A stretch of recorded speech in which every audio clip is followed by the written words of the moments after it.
أما بعد فأعوذ بالله من الشيطان الرجيم بسم الله الرحمن الرحيم الرحمن علم القرآن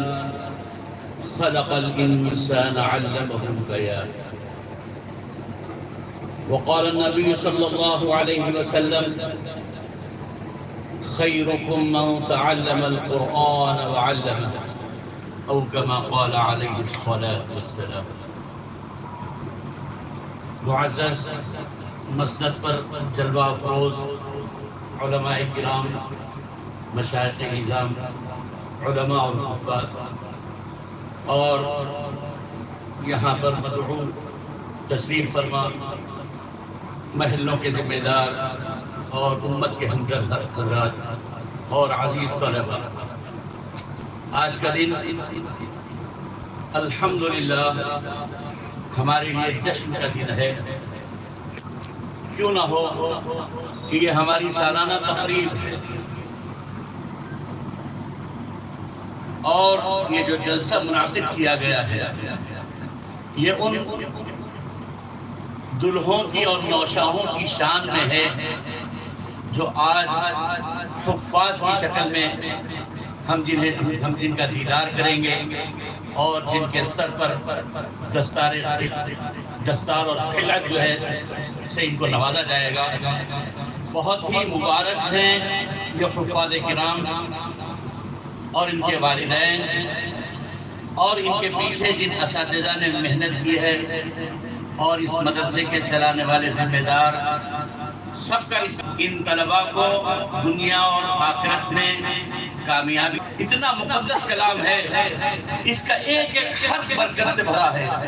ایک ایک لفظ، ایک ایک آیت، ایک ایک سورہ اپنے اندر بے انتہا خزانے لیے ہوئے ہیں.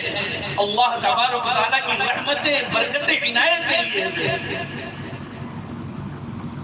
چنانچہ ایک حدیث میں ہم سنتے ہیں بارہا کہ اللہ کے نبی صلی اللہ علیہ وسلم فرماتے ہیں کہ تم میں سے اس کا مفہوم ہے کہ تم میں سے کون شخص یہ چاہتا ہے کہ صبح صبح مدینے کے بازار بطحان اور عقیق میں جائے اور بنا کسی حق تلفی کے تجارت کرتے ہوئے 2 سرخ اونٹ جو ہے لے کر کے آئے. تو صحابہ نے اس زمانے میں اونٹ جو ہے سب سے بڑی چیز سمجھی جاتی تھی، سب سے قیمتی چیز سمجھی جاتی تھی. تو صحابہ نے کہا کہ ہم میں سے ہر شخص چاہتا ہے. تو اللہ کے نبی صلی اللہ علیہ وسلم نے فرمایا کہ جو شخص فجر کی نماز کو جائے، صبح کو اٹھے اور قرآن پاک کی 2 آیتیں سیکھ لے. فرمایا کہ یہ 2 آیتوں کا سیکھنا سکھانا، 2 آیت میں قرآن پاک کی دنیا اور ہو جائے گی، یہاں کا مال و دولت فنا ہو جائے گا، یہاں کی عزتیں، شہرتیں اور جائیدادیں ساری تباہ ہو جائیں گی، فنا ہو جائیں گی،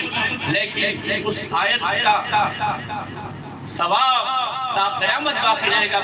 جب تک آپ جنت میں نہیں جائیں گے. تو میرے بھائیوں، کلام پاک وہ عظیم الشان کلام ہے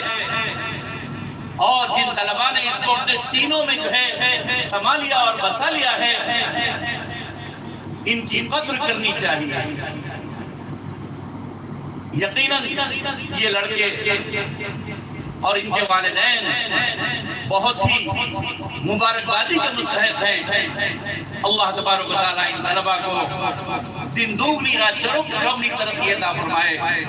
اور کیوں نہ ہو کہ انہوں نے اپنے سینوں میں اس کلام پاک کو محفوظ رکھا ہے جو سارے عالم کا محور ہے. ایک دوسری حدیث آپ کو بتاتا چلو کہ اللہ کے نبی صلی اللہ علیہ وسلم فرمایا، جس کا مفہوم یہ ہے کہ اگر کلام پاک کو کسی چمڑے میں لپیٹ کر اسے آگ میں ڈال دیا جائے تو وہ جلے گا. علماء نے فرمایا کہ یہ جو معجزہ کلام پاک کا ہے یہ صرف اور صرف حضور اقدس صلی اللہ علیہ وسلم کے زمانے پر محدود ہے. ہاں، اس زمانے میں ہو سکتا ہے کہ کوئی کسی ناخلق قرآن پاک کو جو ہے نقصان پہنچائے جلائے، لیکن